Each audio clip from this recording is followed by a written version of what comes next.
Je suis Yao Yao Jules, directeur des opérations de salubrité et de lutte contre les nuisances au ministère de l'Hydraulique, de l'Assainissement et de la Salubrité. Une zone à risque, tout simplement, c'est une zone où il est impossible d'y vivre. C'est une zone dangereuse. En principe, il ne doit pas avoir d'habitation dans ces zones dites à risque, parce qu'il y a risque de mort. Et c'est des zones généralement qui sont inondables. C'est des zones où il peut y avoir des effondrements à tout moment. C'est pourquoi ces zones-là sont dites zones à risque.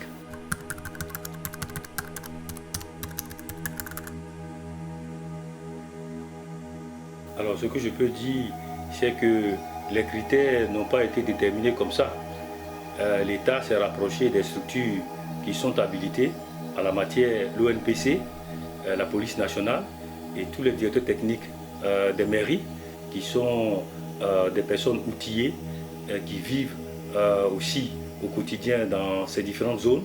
Et donc, vu les prévisions de la SODEXAM cette année, avec la collaboration de toutes ces structures que je viens de citer, des zones ont été déterminées comme zones à risque dans ces différentes communes du district d'Abidjan.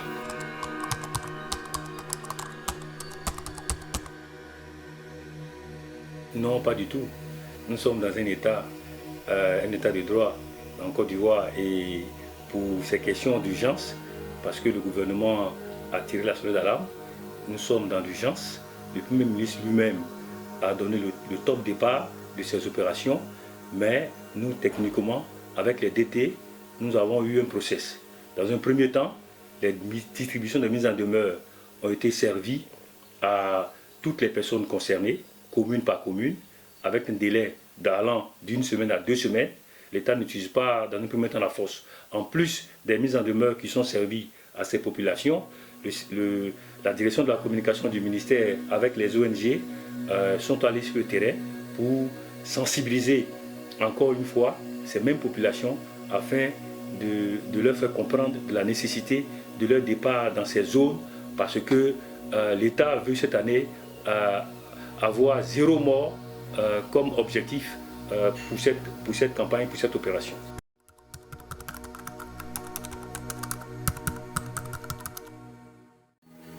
Ah, ça c'est une très bonne question.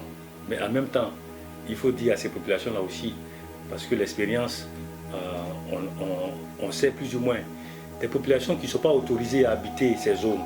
Ces zones-là ne sont pas des zones où, en réalité, quelqu'un peut habiter. Donc les populations viennent notamment où les populations s'organisent de façon anarchique pour habiter ces zones. Et comme on l'a dit, ces zones-là, la plupart du temps, c'est des zones qui sont inondables.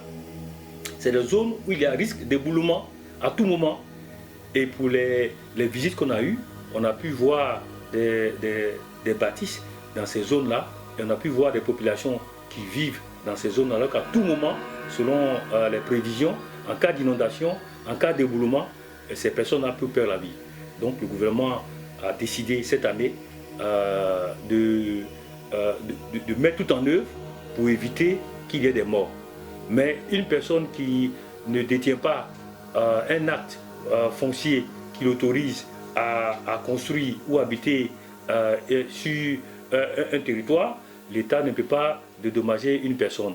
Dans le cas des constructions de grandes voiries, par exemple, où des populations sont impactées par des projets, alors l'État prend des dispositions de dédommagement. Mais une personne qui allait habiter de façon anarchique dans une zone à risque ne peut pas bénéficier d'un dédommagement. Au contraire, l'État prend ses responsabilités en mettant en œuvre pour que ces personnes puissent quitter ces zones, de sorte qu'il n'y ait pas de mort, parce que c'est de la responsabilité de l'État de veiller à la vie et à la santé, à la sécurité des populations.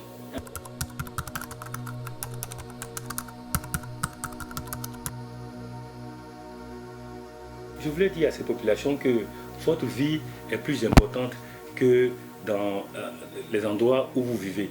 C'est pourquoi il est important de libérer ces zones à risque, de sorte que, étant en vie, vous pouvez à nouveau chercher où vous mettre. Mais si vous ne quittez pas ces zones et que vous attendez forcément un pécule ou un soutien de l'État, en cas de pluie, si vous ne vivez pas, comment l'État va vous dédommager? Comment l'État va vouloir vous aider? Il est important de prendre ses affaires et de quitter ces zones. Et ensuite, l'État, à travers les ministères compétents, l'État peut s'organiser pour apporter sa contribution pour ces populations, parce que nous sommes dans un État responsable.